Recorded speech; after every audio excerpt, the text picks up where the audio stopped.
புதுச்சேரியில் அரசு பள்ளி மாணவர்களுக்கு மருத்துவ படிப்பில் 10% இடஒதுக்கீடு பெறப்பட்டுள்ளது என்றும் அந்த 10% மாணவர்களுக்கான படிப்பு செலவை அரசே ஏற்கும் என அமைச்சர் நமச்சிவாயம் தெரிவித்துள்ளார். புதுச்சேரி சட்டசபையில் பேசிய அவர் கல்வித்துறையில் காலியாக உள்ள அனைத்து ஆசிரியர் பணியிடமும் விரைவில் நிரப்பப்படும் என்று தெரிவித்தார்.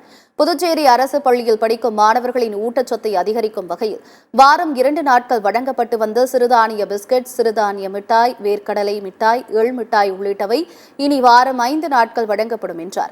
மேலும் 5.5 கோடி ரூபாய் செலவில் கட்டப்பட்டு வரும் நீச்சல் குளம் விரைவில் திறக்கப்படும் என்றும் அமைச்சர் நமச்சிவாயம் தெரிவித்தார்.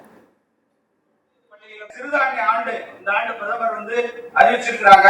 அதனால இப்ப வாரத்துல நம்ம 2 நாள் நம்முடைய மாணவர்களுக்கு அந்த ஸ்நாக்ஸ் கொடுக்கிறோம் மாலையில. அது வாரம் 5 நாட்களாக உயர்த்தி வழங்குவதற்கு இந்த அரசு நடவடிக்கை எடுக்கின்றது. அதே மாதிரி அரசு மேல்நிலைப் பள்ளி 11 மற்றும் 12ஆம் வயது மாணவர்களுக்கு நீட்டு தவிர கியூட் மற்றும் ஜேஇ தேர்வுக்கான இலவச பயிற்சி வகுப்பு நடத்த உத்தேசிக்கப்பட்டிருக்கின்றது.